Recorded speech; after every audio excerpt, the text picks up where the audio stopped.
¿Qué pensaríais si os dijera que el consumo excesivo de carne perjudica nuestra salud individual y también nuestro planeta? Según la FAO, España es el país que más carne consume de toda la Unión Europea. Este vídeo no es un vídeo para echar la bronca a nadie, sino para reflexionar antes de que el problema se convierta en crónico, como ya ha ocurrido en otros países. Y es un problema que debemos abordar lo antes posible. Estoy preocupado por la salud de nuestros conciudadanos y estoy preocupado por la salud de nuestro planeta. Sin planeta no tenemos vida, sin planeta no tenemos salarios, sin planeta no tenemos economía y nos lo estamos cargando. Y una de las partes de la que nos estamos cargando tenemos una incidencia directa. Podemos cambiar nuestra dieta y mejorar el estado del planeta. La Organización Mundial de la Salud ha alertado del riesgo que tiene el consumo excesivo de carne roja y que puede traducirse en infartos, en diabetes y otro tipo de enfermedades. De hecho, los estudios científicos apuntan ya a que las dietas ricas en grasas, sodios y azúcares provocan ya más muertes en conjunto que las ocasionadas por el alcohol, el tabaco o las drogas. El consumo excesivo de carne perjudica nuestra salud y también al planeta. Bueno, vamos con el tema de moda. Lo de comer carne y lo del medio ambiente. Este vídeo no va a ir de este tema exactamente porque es un tema complejo y requiere un análisis muy profundo, pero ya os adelanto dos cosas. La primera, algún día lo vamos a hacer, más pronto que tarde. Y segundo, y más importante, es un tema mucho más complejo de lo que parece. Posicionarse resulta muy difícil. Pero como digo, esto lo dejamos para otro vídeo. Y aquí vamos a hablar de un tema un poquito más sutil, si queréis, o lo que subyace a todo esto que se ha montado de carne sí, carne no, o si el gobierno nos puede decir, sugerir o incluso inculcar que comamos menos carne roja. Y para eso vamos a hablar de dos fundamentos biológicos que creo que pueden ofrecernos un marco teórico en el cual debatir sobre este tema, al menos con la cabeza un poco más fría y sin ser tan partidistas, porque parece que si votas a determinado partido o eres de determinada cuerda ideológica, necesariamente tienes que pensar una cosa y viceversa. Pero ya sabéis que en Baker Café somos pensadores polifacéticos, no nos gusta tener dioptrías a la hora de analizar un tema. Y aunque eso a veces es duro porque cuesta mucho posicionarse y de hecho a veces ni siquiera nos podemos posicionar, nuestro objetivo no es posicionarnos ni estar cómodos, sino estar incómodos y buscar. Así que vamos a buscar. Como os decía, la perspectiva evolutiva nos da un par de principios que podemos usar para pensar sobre este tema. El primero de estos principios es que todas las enfermedades que sufrimos son el resultado de interacciones entre genes y ambiente. Ya que no podemos modificar nuestros genes, la forma más eficaz de prevenir las enfermedades es modificando nuestro entorno. El segundo principio es que el cuerpo humano fue adaptado por millones de generaciones en lo que Charles Darwin llamaba la lucha por la supervivencia, y que todo esto tuvo lugar en condiciones que difieren sustancialmente de las actuales. Hasta hace poco, los humanos no tenían prácticamente más opción que comportarse de la manera que dictaba la selección natural. Nuestros antepasados estaban impelidos, ¿no?, por las circunstancias a comer una dieta saludable, a realizar mucha actividad física, a dormir todas las horas y raramente, si acaso alguna vez, vivían en asentamientos permanentes, abarrotados de gente y sucios que favorecían las enfermedades infecciosas.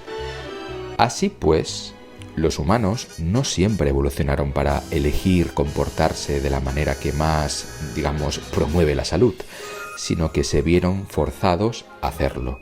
O dicho de otra manera, una perspectiva evolutiva sugiere que a veces necesitamos ayuda de fuerzas externas para ayudarnos a nosotros mismos. Y por esa razón, los gobiernos prohíben, por ejemplo, la venta de alcohol y tabaco a los menores de edad, o requieren que los padres vacunen a sus hijos y hacen obligatoria la educación en las escuelas. Actualmente muchas escuelas prohíben los refrescos azucarados y otros alimentos poco saludables.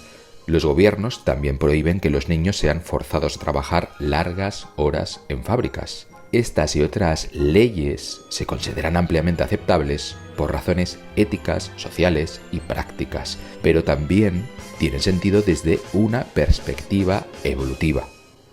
Es decir, que ciertos tipos de coacción salvaguardan a los niños de aspectos nuevos y perjudiciales de su entorno de los que ellos mismos no pueden protegerse.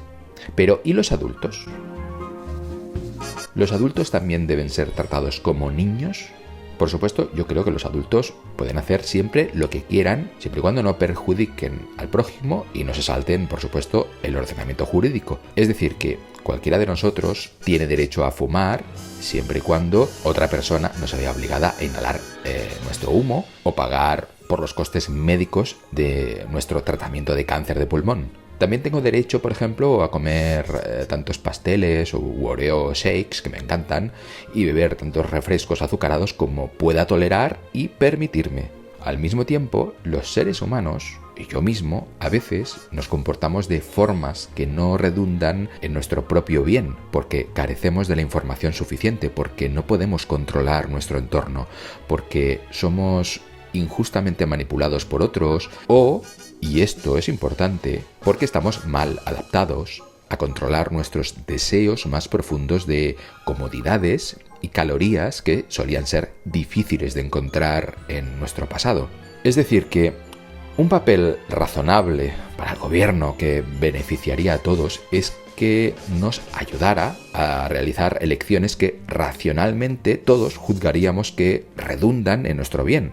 En otras palabras, el gobierno tiene el derecho e incluso la obligación de alentarnos o incluso empujarnos a comportarnos de una forma racional, al mismo tiempo que preserva nuestro derecho a comportarnos irracionalmente si así lo decidimos. El gobierno también tiene el derecho de garantizar que recibimos la información necesaria para tomar decisiones racionales y de protegernos de, injustas manipulaciones.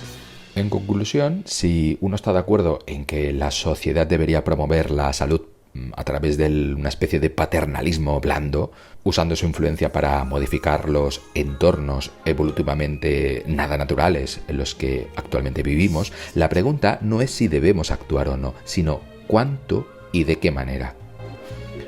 Empezamos por los niños, porque como ya hemos visto, es relativamente poco controvertido regular los ambientes en que viven unos niños que a menudo no pueden tomar decisiones racionales en su propio bien. Además, la mala forma física, la obesidad y la exposición a productos químicos nocivos durante la infancia tiene fuertes efectos negativos sobre la salud años después. Así que un lugar obvio donde comenzar sería obligar a los colegios a dar más educación física, haciendo hincapié en la buena forma física más que en los deportes. Las autoridades sanitarias de Estados Unidos, por ejemplo, recomiendan 1 hora de actividad física al día para los niños y los adolescentes, pero solo una minoría de los estudiantes americanos son así de activos. Un poquito más polémico es el tema de regular la comida basura para los niños. Es verdad que existe un consenso casi universal de que debemos prohibir que se venda y sirva alcohol a los menores, porque el vino, la cerveza y los licores pueden ser adictivos y si se abusa de ellos, son nefastos para la salud. Pero, ¿cuál es la diferencia entre el vino, la cerveza y el exceso de azúcar? Desde una perspectiva evolutiva, ¿hasta qué punto sería diferente limitar la venta a los niños de refrescos azucarados, bebidas endulzadas y otros alimentos cargados de azúcar que también son adictivas y perniciosas para la salud en grandes cantidades? Todos nosotros hemos evolucionado para que nos apetezca el azúcar, pero la mayoría de los frutos silvestres tienen pocos azúcares y el único alimento realmente azucarado que llegaron a probar los niños de los cazadores recolectores, es decir, de nuestros antepasados, era la miel. Y las comidas rápidas, estos alimentos diseñados industrialmente suponen un riesgo bajo en cantidades pequeñas e infrecuentes, pero si se consumen en exceso, causan poco a poco un deterioro de la salud y además resultan adictivos. Prohibir o limitar el consumo de refrescos azucarados y patatas fritas en las escuelas es realmente diferente de requerir que los niños se pongan el cinturón de seguridad. Y ya puestos, ¿es de alguna manera distinto limitar la venta de estos alimentos fuera del colegio a limitar el tipo de películas que pueden ver los niños? Regular lo que hacen los niños puede ser aceptable, aunque impopular, pero los adultos parece que son un caso aparte porque tienen derecho a enfermar si ellos quieren. Además, solemos conceder a las compañías el derecho a vender los productos que la gente desea, como los cigarrillos o los sillones muy cómodos, tanto si son saludables como si no. Pero en realidad hay muchas excepciones a estos derechos, también en los adultos. Por ejemplo, En muchos países es totalmente ilegal vender LSD o heroína. Y también leche no pasteurizada. Tampoco se puede importar haggis, que es el plato nacional de Escocia. Como todos sabemos que grabar las cosas es menos coercitivo que prohibirlas, tal vez un primer paso sería poner impuestos o cargos económicos sobre los individuos que hagan elecciones poco saludables con el conocimiento de que afectan a otros. En ese sentido, ¿sería un impuesto sobre los refrescos azucarados o sobre la carne roja distinto de los impuestos sobre el tabaco o el alcohol? Yo estoy convencido de que todos podemos imaginar muchas maneras de alentar o empujar o incentivar que podrían ayudarnos, a todos nosotros, y ayudar a los entornos modernos a promover mejor la prevención. Uno podría ser, por ejemplo, regular la publicidad de la comida basura, igual que regulamos la del tabaco o el alcohol. Otro sería requerir, por ejemplo, que los alimentos envasados etiqueten el contenido y cantidad de las proporciones de alimentos sin ningún tipo de ambigüedad ni engaño y que se deje de comercializar los alimentos repletos de azúcar y demás. Quizás podríamos obligar a que los edificios hagan que las escaleras sean más accesibles que los ascensores y así sucesivamente. Y lo mismo pasa con la carne roja y sobre todo la carne procesada. Es cierto que científicamente pueden haber conclusiones controvertidas y también es cierto que debemos preservar la libertad. Pero también es cierto que los gobiernos deben promover todo aquello que amortigüe nuestros comportamientos más irracionales, seamos niños, seamos adolescentes o seamos adultos. Por supuesto, eso no significa que debamos vivir una especie de estado fascista healthy, tipo capítulo de Black Mirror, donde nos van a obligar a hacer las cosas que no queremos hacer. Necesitamos libertad y sí, apostamos por la libertad, pero también determinados excesos de esa libertad deben ser penalizados o amortiguados de alguna manera, ya sea a través de consejos, ya sea a través de impuestos o ya sea a través de regulaciones o prohibiciones ad hoc. Todo esto es muy duro porque nos quita un poquito de autonomía y, bueno, de alguna manera evidencia que somos un poco tontos. Pero es que es la realidad, somos un poco tontos y vivimos en un mundo para el cual no estamos adaptados, así que necesitamos de la tutela de organismos, instituciones, ciencia, conocimientos y demás para conducirnos por la vida sin ir como un pollo sin cabeza de carne roja.